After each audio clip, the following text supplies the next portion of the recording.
Bismillahirrahmanirrahim. Ini saya singkat saja, ini pakai metodenya Kiai, jadi tidak usah pakai metodologi dokter nanti ruwet kata Pak kata Gus Nazif. Begini, faham fundamentalisme atau ekstremisme atau apa sajalah, itu korban pertama adalah Rasulullah SAW, bukan kita tapi Rasulullah.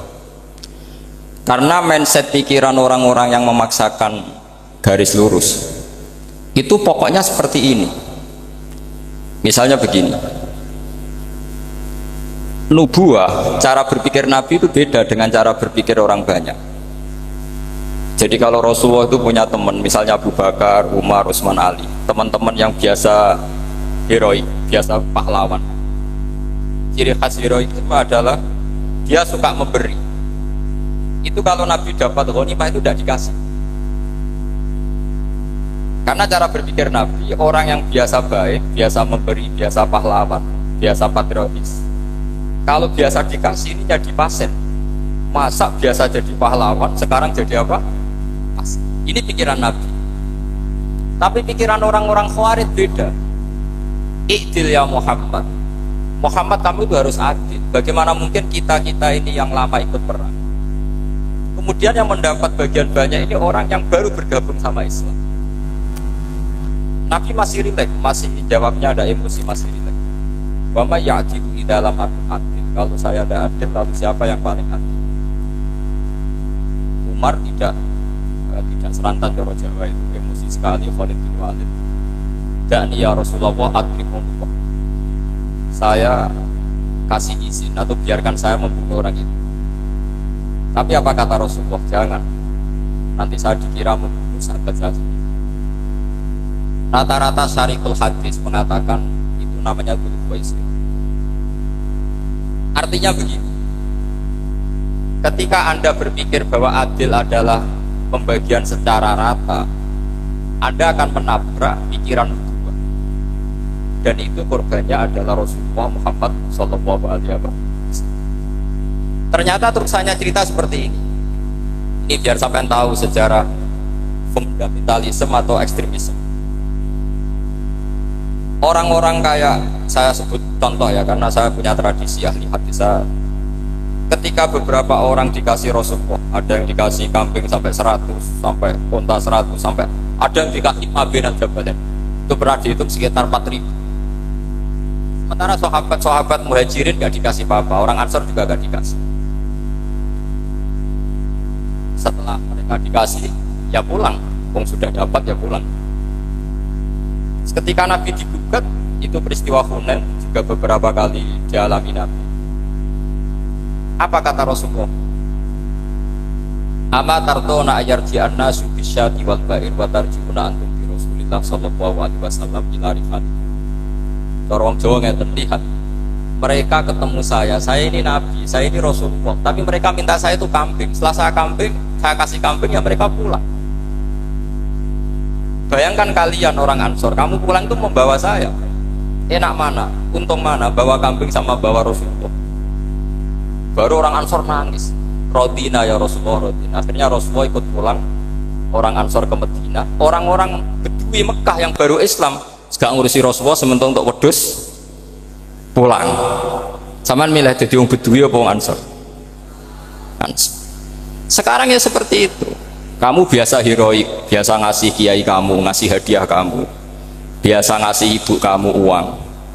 Ternyata ibu kamu setelah kamu kasih uang, dikasihkan adik kamu atau kakak kamu yang nggak pernah kerja, terus kamu marah-marah, ini tidak adil. Saya yang memberi nggak dikasih, ini yang nggak kerja dikasih terus. Loh, kamu biasa jadi pahlawan kok turun kelas menjadi apa? Pasien. Kamu milih jadi pahlawan apa pasien? Pahlawan. Jadi sebetulnya faham-faham ekstremis ini dari kegoblokan, berpikir nubuah sehingga tidak punya rasa ibadah.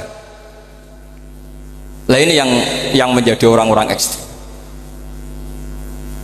Jadi korban pertama ekstremitas itu bukan sahabat tapi Rasulullah SAW, yaitu Nabi dibilangin oleh mereka, i'dil ya Muhammad, kamu kalau bagi harus adil. Pikiran mereka kalau adil sama rata sama. Jadi kalau pakai pikiran itu, saya minum di sini itu haram, mau ndak ikut bikin kok minum. Enak tamu, teko-teko mangan, sing masak kangelan urung mangan. Itu jadi edan bareng gitu. Itu sama seperti kasusnya Bahram Al-Majusi itu. Dia itu seorang raja kaya, punya anak cantik. Dipikir-pikir, anakku ayu dirabe nang liya rugi, sing gedhekno aku sing rumah aku dirabi wong liya. Maka dia berpikir mau dinikahi sendiri. Karena tadi melihat Mas Nadiem ya orang Kenya tadi, apa Nigeria, Nigeria. Malah gak layak itu maksudnya orang.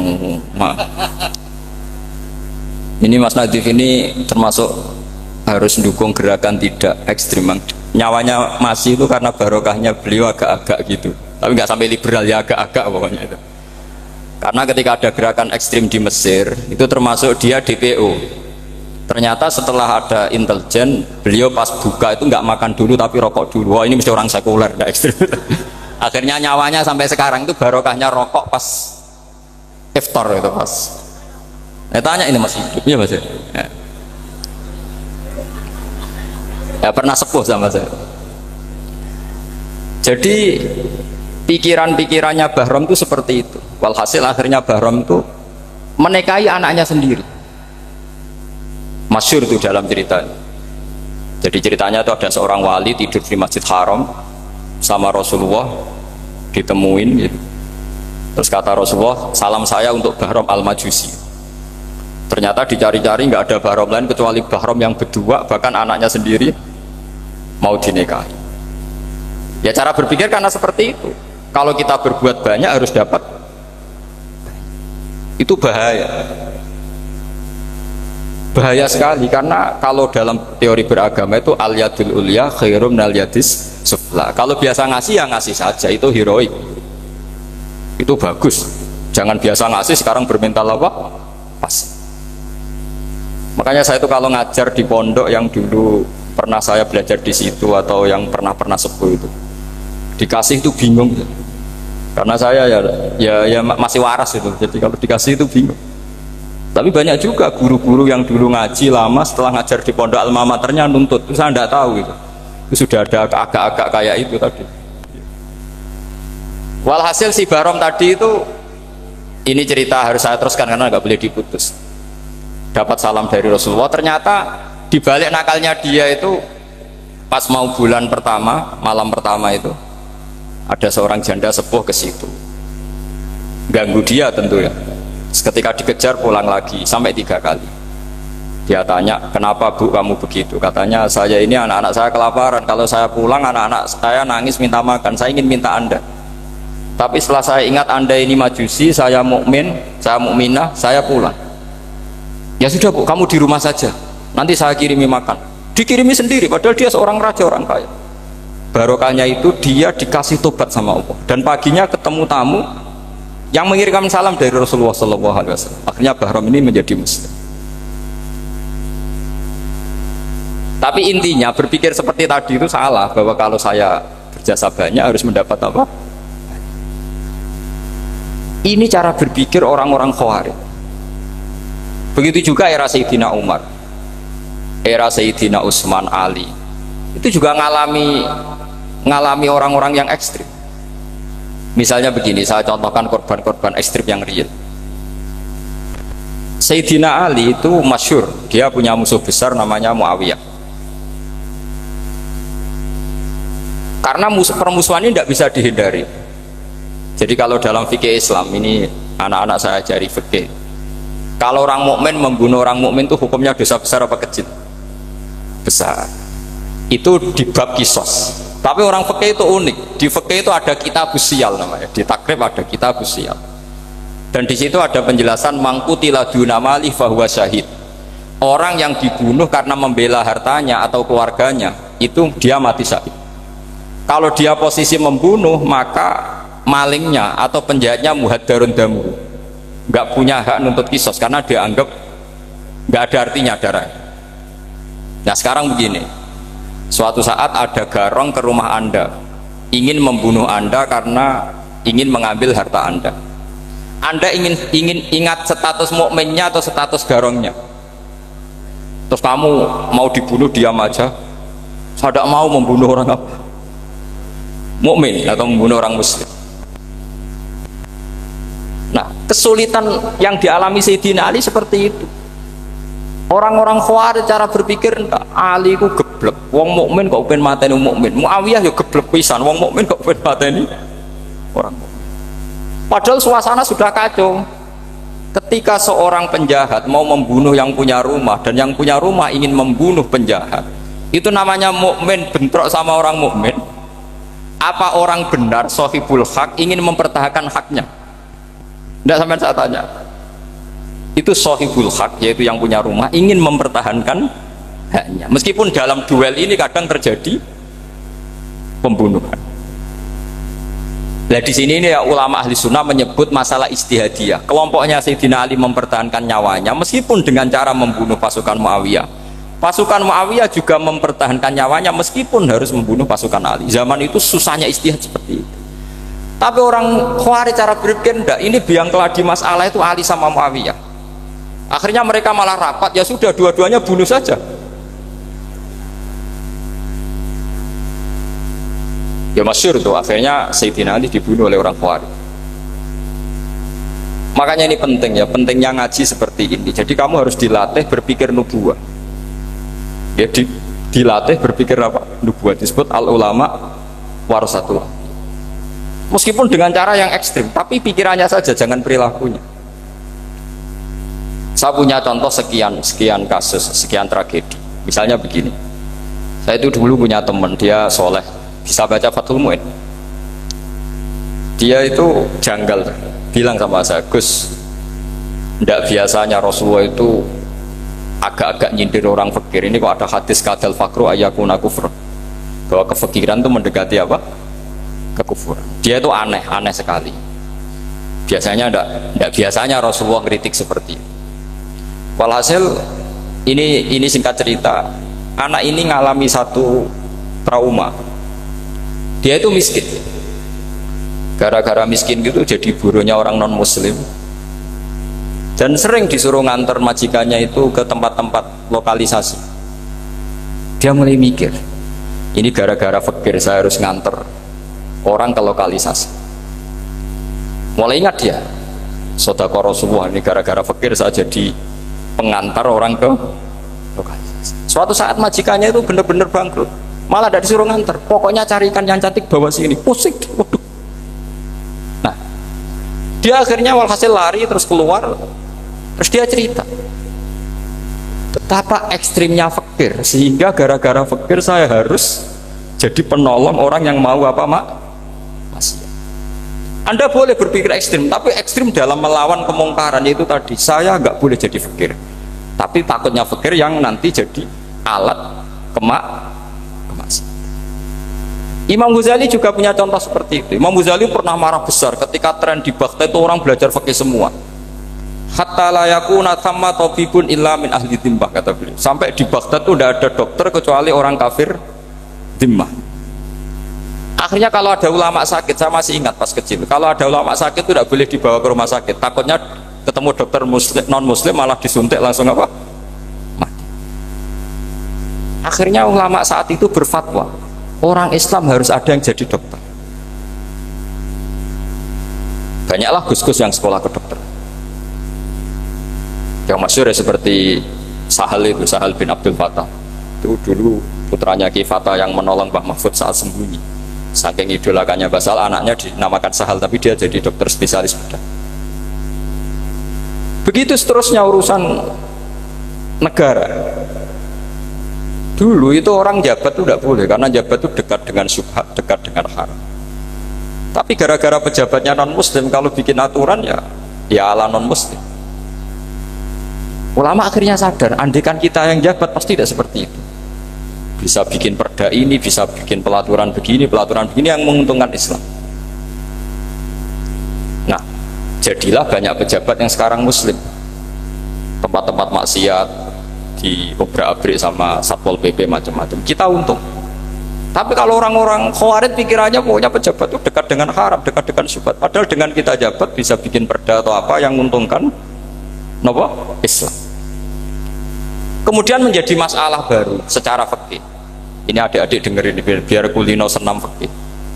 Kalau caleg soleh, misalnya Mas Nadif nyalek, ini tadi tak guyoni, mau jadi bupati ndak, kalau ya mau saya dukung. Jadi misalnya gini ya, Zaid sama Bakar, misalnya Bakar tuh orang soleh, mau jadi calon lurah. Dia tahu kalau dia lurahnya kampung lebih baik. Kalau yang jadi ini Zaid, itu kampung itu rusak karena dia suka dugem, suka macam-macam. Kemudian Zaid ini pasti jadi karena beli suara. Misalnya per kepala itu dibeli 50.000. Bakar ini kalau nggak beli suara kalah. Padahal dengan kalahnya Bakar artinya kemenangan kemungkaran. Itu zaman era Fathul Mu'in, muridnya Ibnu Hajar Al-Hitami. Ibnu Hajar muridnya Abu Zakaria Al-Ansori itu fatwa. Yang soleh ini wajib beli suara, bukan boleh, wajib beli suara. Tapi ini namanya tidak nyuap, perlu dicatat. Ini namanya tidak nyuap. Jadi tidak bisa kamu kaitkan misalnya ar-rosi wal murtasi finnar. Yang nyuap maupun yang menerima suap adalah sama-sama di neraka. Tidak bisa seperti itu, karena logikanya dibalik. Sekarang Bakar ini beli suara itu untuk membeli kebenaran, untuk mengawal kebenaran. Zaid beli suara untuk menopang kebatilan. Berarti namanya Bakar ini penyuap atau pembeli kebenaran? Pembeli kebenaran. Harus dibedakan. Nah, ini pentingnya ulama. Memang nyatanya seperti itu. Yang dikatakan nyuap, riswah itu adalah membayar uang li'ibtolil haqqi, untuk membatalkan kebenaran atau membenarkan kebatilan, itu namanya nyuap. Tapi kalau mengeluarkan uang untuk menghakkan barang hak dan membatalkan barang batil, itu namanya uang perjuangan. Nah ini pentingnya mikir. Jadi ulama itu mulai dulu sudah berarti. Nah sekarang sudah banyak orang-orang khusyuk yang biasa di masjid itu khusyuk. Kalau ditanya zaman akhir rusak kabeh, wong soleh-soleh wis nyuap. Kalau orang soleh ini tidak nyuap ya tidak jadi. Kalau nggak jadi mereka nggak ada yang jadi DPR, nggak ada partai Islam, habis malah Indonesia. Saya itu punya kenalan banyak pakar-pakar di Jakarta, itu cerita saya Pak Baha. Indonesia itu solusinya gampang. Kita ini punya Bali, punya Batam. Itu kalau Bali dimakaukan, Batam dikayakan Hollywood. Amerika kaya itu bukan karena hebat, pornografi dijual, tinju di Nevada itu dijual, di Las Vegas dijual, apa saja dijual. Kok tidak kaya itu gimana?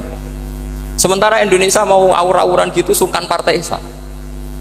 Sebenarnya Indonesia gampang, kalau ingin kaya Bali itu dikayakan Hollywood atau dikalahkan Makau jadi kota judi, Batam dijadikan kayak Las Vegas. Itu transaksinya pasti triliunan. Orang gamane wong muda dijual, judi dijual, orang tinju dijual. Tapi gara-gara ada partai Islam, nyari rumus solusi ekonomi itu yang tidak seperti itu, akhirnya kangelan, akhirnya rapati suke. Tapi barokah, tetap barokah partai apa?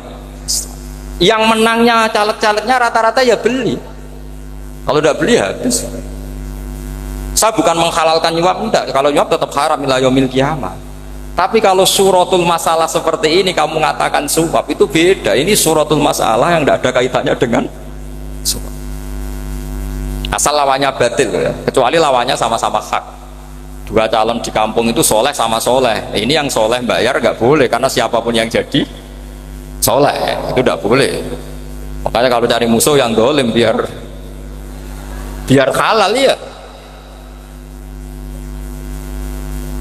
Iya, saya pernah ditanya seorang dosen, Gus, saya ini kalau baca sejarah perang Badar atau perang Uhud, yang saya tidak nerima itu satu, kenapa setiap ghanimah harta orang kafir dan istrinya orang kafir kok disita orang Islam, dan yang perempuan jadi amat kemudian juga digauli orang Islam, yang hartanya orang kafir juga jadi asetnya orang Islam, kok kayak garong. Dia tanya seperti itu sama saya, terus saya jawab, kalau sampean ada garong dan kemudian bawa senpi, senjata api, kemudian garong Anda, penjahat Anda lumpuhkan, ya senpi itu harus Anda kembalikan. Monggo penjahat ini kagungan jenengan beto wangsul, karena ada milik Anda, harus dikembalikan. Wah, tidak bisa Pak, kalau saya kembalikan pasti dipakai jahat lagi, dipakai kriminal lagi. Ya sama, kalau asetnya orang kafir dikembalikan ke orang kafir akan menjadi aset kekafiran lagi untuk menghancurkan kita. Nah perempuan juga sama. Perempuan itu alat produksi. Jika perempuan tadi dikembalikan ke orang kafir, maka kamu menolong populasi orang kafir. Ya seperti itu. Paham? Makanya disita dalam perang loh ya, tapi dalam perang yang legal. Nah itulah kenapa amat halal. Makanya di Quran itu illa ala azwajihim aw ma malakat ayman. Paling enggak itu masih ada ulama atau pemikir atau ustadz siapa saja yang bisa memahami logika apa? Nanti kalau ulama ini sudah meninggal, orang akan mencibir Islam dengan cara mengatakan Islam itu jahat, yaitu menyita hartanya orang kafir dan istrinya orang kafir setiap kali terjadi perang. Karena pemikiran ini pasti sama-sama kutubnya sama-sama ekstrim. Ya ini penting saya katakan. Makanya masyhur itu perdebatan Sayyidina Ali dan Muawiyah ini. Ini saya kutip sedikit. Ini ya sama-sama berpikir ekstrim, tapi ekstrim yang baik. Walhasil dalam satu kerja bakti di Masjid Kuba, itu ada sahabat namanya Ammar. Ini di depan umum, ini penting. Kalau dalam ilmu hadis di depan umum ini penting karena nanti menjadi mutawatir. Beda dengan hadis yang Nabi ngendikan sama 1-2 sahabat, namanya hadis ahadi. Di depan umum Nabi guyon gini sama Ammar, ya Ammar waihak taktuluka alfiatul baghiyah. Ammar, kamu ini nasib kamu itu agak sial. Karena nanti yang membunuh kamu itu kelompok yang tidak benar. Alfiatul baghiyah itu kelompok yang tidak benar. Itu disaksikan sekian sahabat. Walhasil suatu saat Ammar ini ikut perang dan ikut pasukannya Ali dan terbunuh oleh pasukannya Muawiyah. Seneng Ali. Walhasil Ammar ditemuin sama Ali. Ya Muawiyah, al-ana dhuhara bi anna fi'ati haqqun wa fi'ataka baghiyah. Sekarang kelihatan siapa yang benar. Saya yang benar, kamu yang salah. Kenapa? Karena Ammar kelompokku dan terbunuh oleh kelompok kamu. Padahal kata Rasulullah yang membunuh Ammar adalah kelompok yang salah. Tapi Muawiyah pintar sekali, dia jawabnya gini, laula kama kutila Ammar. Ammar terbunuh karena bela-belain kamu. Kalau kamu tidak nyuruh dia perang juga gak terbunuh kan. Jadi kamu ikut andil terbunuhnya siapa? Ammar. Tapi apa kata Sayyidina Ali? Idzan qatala Rasulullah Hamzah. Kalau teori itu Anda pakai, Rasulullah pun membunuh Hamzah. Sekarang Hamzah perang karena suruhan siapa? Rasulullah. Yang membunuh Hamzah siapa? Wahsy. Kalau teori itu Anda pakai, berarti Rasulullah pun membunuh Hamzah. Terus fasa kata Muawiyah, terus Muawiyah diam. Jadi fikih pun tuh diputuskan lewat pikiran ekstrim. Tapi bukan ekstrim yang merugikan orang lain. Ya, kalau merugikan orang lain namanya sudah la darara wa la dirar, dia menyalahi aturan itu. Makanya saya pernah ngaji di sini dulu ketika tahun kemarin. Fikih-fikih Islam itu punya rumus, itu ya gara-gara pikiran ekstrim sebetulnya. Saya pernah nyontohkan adalah orang tuh kalau sholat jenazah itu mayitnya di depan. Itu ulama fikih tidak ada yang punya alasan. Mau hanya bilang gini, hakadha wajadna salafan wa khulafan. Mulai dulu kalau nyolati mayit ya jenazahnya di depan. Ya hanya gitu saja, tidak punya alasan. Makanya ulama lain mengatakan tidak apa-apa jenazah di belakang, yang sholat di depan. Kenapa? Fa innaha laysat bimanzilatil imam. Memangnya jenazah imam kok harus di depan? Itu ya tidak ada yang bisa bantah. Bagaimana mungkin harus di depan? Oh enggak, imam kok harus. Yang harus di depan itu imam. Jenazah itu imam apa enggak? Enggak. Terus alasan kedua, sholat ghaib. Kalau ada orang mati di Surabaya, Mas Nadib di sini, sholat ghaib boleh enggak? Boleh. Jenazahnya di depan apa belakang? Di belakang kan? Berarti harus enggak jenazah di depan? Ya dia mau ngakeh yang jelas kalau itu. Lah ini contoh-contoh kecil. Nah orang Khawarij itu orang yang paling tidak mau menerima otak-atik seperti itu. Akhirnya jadi goblok bareng tadi. Ya makanya Rasulullah pun jadi korbannya Khawarij. Muhammad, kamu harus adil. Karena pikiran mereka adil itu yang memberi banyak ya dapat banyak. Kalau pikiran nubuah tidak seperti itu. Kalau yang biasa memberi, biasa heroik, biasa baik ya biar tetap biasa memberi. Jangan dilatih jadi apa? Fasih. Ini mungkin adik-adik juga agak keberatan, tapi harus dilatih. Makanya saya itu jadi kiai itu ya mulai kecil anaknya kiai, putu kiai. Saya itu ya mulang tuh senang. Saya tidak pernah terlintas dikasih santri atau dihormati ya enggak. Mungkin sampai mati agak terlintas. Ya pikiran saya sederhana. Biasa mulang pahlawan malah sekarang pasen itu malah kayak cemen, kayak turun kelas itu. Jadi saya terus ya enggak kepikiran sama sekali.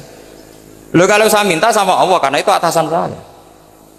Makanya ada ulama yang ekstrim gini, ini kisah nyata. Ada ulama alim datang ke seorang raja. Rajanya ini soleh padahal.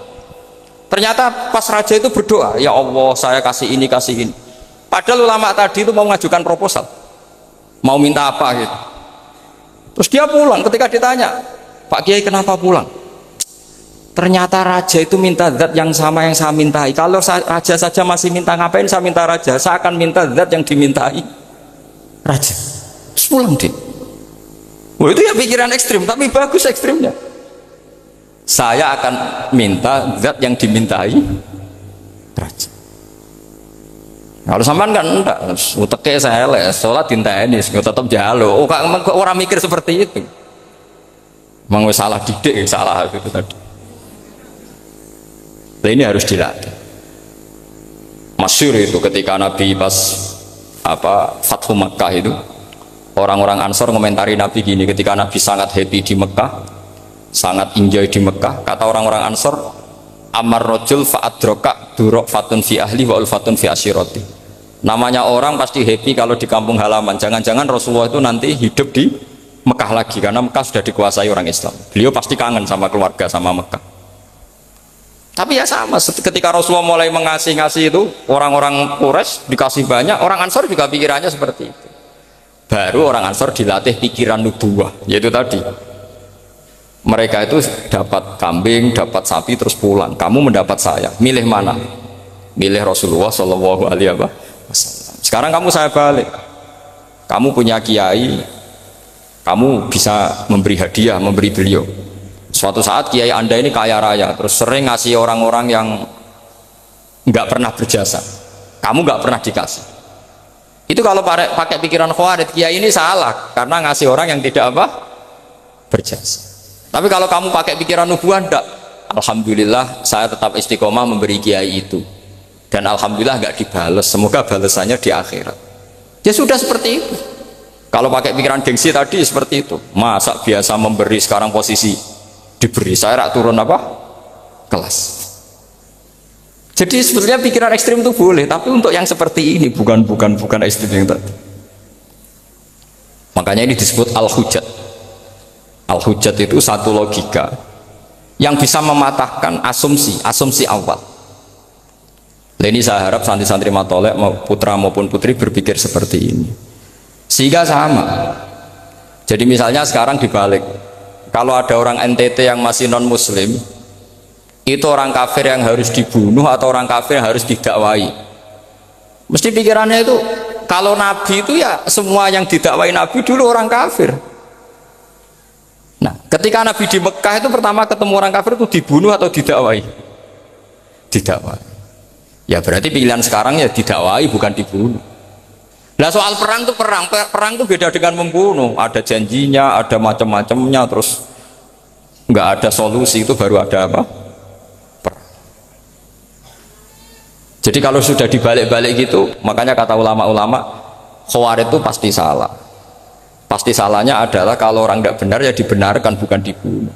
Kalau setiap orang kafir dibunuh, Nabi kapan jadi nabinya? Karena orang kafir habis. Jadi metode bil hikmati ada, al-mau'izatul hasanah ada, karena orang kafirnya sudah mati. Terus pertanyaan kedua, kalau Nabi harus ekstrim ngapain yang ngawal Jibril? Halnya Israel lebih efektif.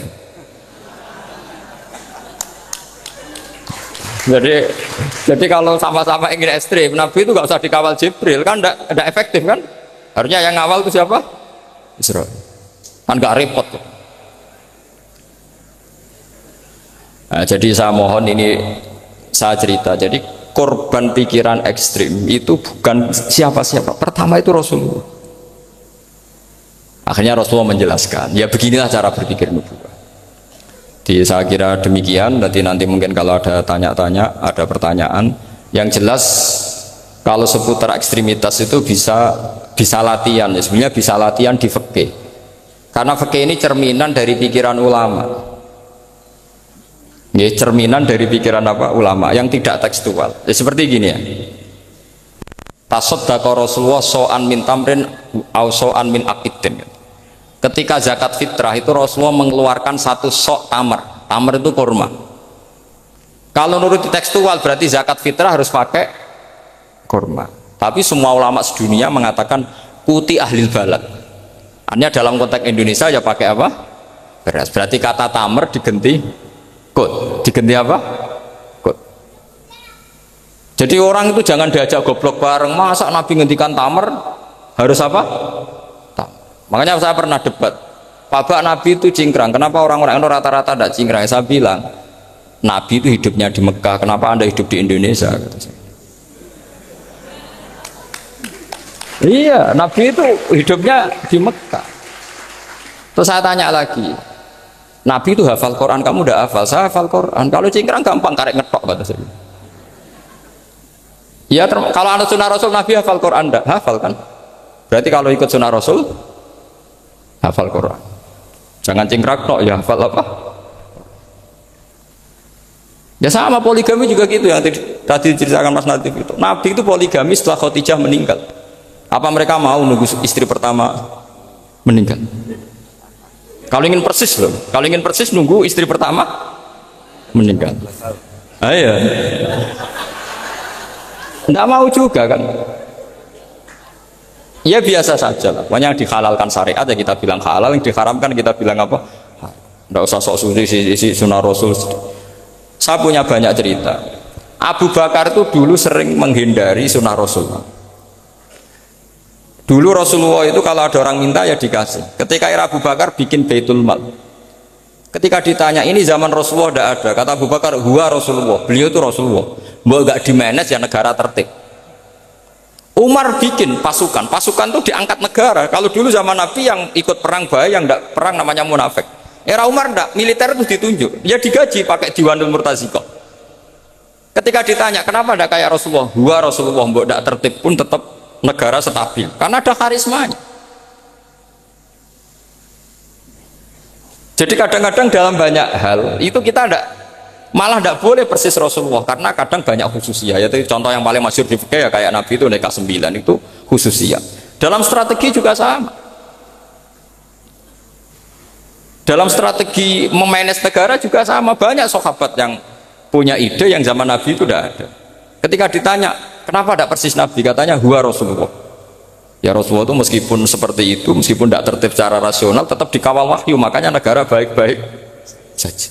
Kalau saya ini hanya Abu Bakar, kalau enggak ya repot. Umar ya sama, bikin Diwanul Murtaziqah. Utsman juga sama, dimanage negara. Sayyidina Ali juga dimanage. Kalau Nabi enggak. Tapi tidak apa-apa karena ada karisma. Sama tak cerita nih, masalah zakat yang masyhur. Orang paling bakhil sekalipun, paling kikir sekalipun itu zaman Rasulullah bayar zakat. Karena pikirannya setelah zakat dikasihkan Rasulullah mendoakan khudh min amwalihim shadaqatan tutahhiruhum wa tuzakkihim biha wa sholli alaihim inna sholataka sakanul lahum. Era Abu Bakar enggak. Sorry ya Abu Bakrin, dulu kita zakat sama Rasulullah karena didoakan beliau. Kamu hanya Abu Bakar, saya tidak mau zakat. Ya sama lah seperti orang dipimpin ulama-ulama karismatik. Orang dipimpin Badola itu tidak usah metai, santri sudah nurut. Dipimpin Usman Nazif gak bikin pelaturan, habis pondok. Kalau tidak ngancam gak gini, ditakzir gak gini, habis nih. Zaman Badola dehem tok santri wedi.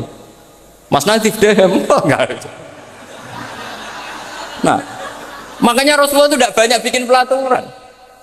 Rasulullah itu kalau mau perang itu hanya bilang sahabat, saya besok ditantang Abu Sufyan di sini. Saya mau perang. Oh itu sahabat ikut semua. Orang melihat wajahnya, melihat karismanya sudah tertarik ingin menyelamatkan beliau. Kita tidak akan ridho Rasulullah keluar sendiri. Kalau Abu Bakar ya enggak. Pertama Abu Bakar pidato sudah sopan. Saya memimpin kamu. Ini qatwul litu walastu bi khairikum. Saya ini memimpin kamu, tapi bukan berarti saya yang terbaik. Jika saya benar maka dukunglah. Kalau salah ingatkan. Itu pertama orang-orang bilang apa? Fawwah la uqiman naka bisaf. Nanti kalau Anda salah tak ingatkan pakai pedang. Ya karena hanya Abu Bakar bukan Rasul. Jika diatur lah, ini ada militer, ada pengawal, ada baitul mal. Era Umar lebih modern lagi, ada Diwanul Murtazikoh, ada macam-macam. Ya Rasulullah nggak ada. Nah sekarang orang sidik-sidik muni sunnah Rasul, padahal ada sunnah Rasul yang khasnya Rasulullah sebagai nubuah. Ya, khasnya Rasulullah sebagai apa? Nubuah. Coba Nabi itu istrinya 9, semuanya cerita tentang tahajudnya Nabi, witirnya Nabi. Apa kira-kira Mas Nadif kalau punya istri 4 ceritanya tentang tahajudnya Mas Nadif? Kan enggak. Jadi saya mohon, sebetulnya pikiran-pikiran ekstrim itu karena enggak mau belajar. Enggak mau belajar. Kalau mau belajar itu kata Imam Ghazali itu dalam kitab Imla, Al-Imla fi Iskalatil Ikhya itu. Fal ma'ani awsa'u minal ibarat. Yang namanya ma'ani itu awsa'u apa? Minal ibarat. Jadi yang fal ma'ani awsa'u minal ibarat. Jadi yang namanya makna itu lebih luas minal apa? Ibarat. Nah, ini contoh yang paling nyata ya Sayyidina Ali.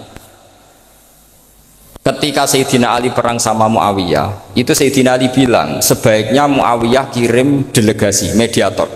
Saya juga kirim mediator. Terus orang-orang Khawarij karena tadi tekstual. Mahada ya Ali. Ini apa ya Ali? Lam yujad fi kitabillah. Aturan mediator itu tidak ada di Quran. Bahwa kalau kita perang harus ada mediator itu tidak ada. Terus Sayyidina Ali baca ayat wa in khiftum shiqaqa bainihima fab'atsu hakaman min ahli wa hakaman min ahliya. Jika lelaki dan perempuan suami istri terjadi shiqaq, terjadi konflik, maka suami kirim satu mediator, yang pihak perempuan juga kirim mediator. Terus Sayyidina Ali ngendikan wa amru Muhammad a'dhamu min amri rajulin wa imra'atin. Urusan umat Muhammad lebih serius ketimbang urusan hanya sekedar suami dan istri. Maka kita butuh hakam, butuh mediator. Baru 4.000 orang Khawarij tobat ngikuti pikirannya Sayyidina Ali yang tidak tekstual. Sama seperti zaman Rasulullah. Ketika Rasulullah mau perang Badar, saya ini mau perang Badar kata Rasulullah, musuh saya itu 1.000 lebih, kalian hanya 313, apa kita teruskan? Itu sahabat langsung bilang gini, saya itu hafal teksnya, idzan la naqulu laka kama qalat banu Israil fadhhab anta wa rabbuka faqatila inna hahuna qa'idun walakin idhab anta faqatila inna ma'akum muqatilun. Ini kelihatan sekali bahwa para sahabat sudah ada tekstual. Orang-orang Bani Israel ketika melihat Musa katanya sakti dan orang dekat Allah, itu cara berpikir orang Bani Israel gini. Walhasil ada perintah supaya Musa itu merangi kaum Jabarin. Orang Jabarin ini gagah-gagah, pikirannya orang Bani Israel, Musa kami itu sakti dekat Allah, ya sudahlah sama Allah saja sana, tak tunggu di rumah kabarnya. Itu kan sama dengan santri semedit roh ya ini suga, kiaiku suga, serasa tak pikirkan seperti itu. Ya sama seperti itu. Nabi ku kekasih Allah, mesti perang menang, serasa tak ewangi mesti menangis. Fadhab anta wa rabbuka faqatila inna hahuna. Kok itu ya sudah kamu berangkat saja sama Tuhan, tak tunggu di rumah. Tapi apa kata para sahabat Ansor ketika Nabi minta supaya mereka dukung di perang Badar? Langsung bilang, idzan la naqulu laka kama qalat banu Israil. Kita tidak akan bermental kayak Bani Israil. Ini tekstual apa enggak? Mereka punya mafhum, punya pikiran. Cara Mas Nadif punya kreatif bahwa ini mental yang bejat, kita tidak akan meniru seperti itu. Itu sahabat. Jadi dulu sahabat itu makna di Quran juga ada tekstual, jadi bisa memahami. Nah sekarang orang memaksa semuanya harus tekstual. Ya meskipun tadi jangan terlalu liar terus menjadi liberal. Tapi saya tidak tahu kalau contohnya Mas Nadif tadi pakai kondom, istiqomah tidak tahu itu pikirannya Jil apa Mas Nadif tidak tahu saya itu tidak tahu kok sampai sembeling itu saya tidak tahu kok lagi juga kalau tidak bisa nyontohkan yang di luar itu saya itu ya tidak tahu, mulai dulu ilmunya seperti itu terus gitu. Ya tidak tahu lagi. Jadi mulai dulu zaman Nabi pun itu sudah ada pikiran-pikiran seperti itu. Jadi tekstual atau harfiah itu ya enggak. Nyatanya sahabat langsung bilang idzan la naqulu laka kama qalat banu apa? Israil. Jadi ini saya kira demikian, nanti kalau ada yang tanya monggo.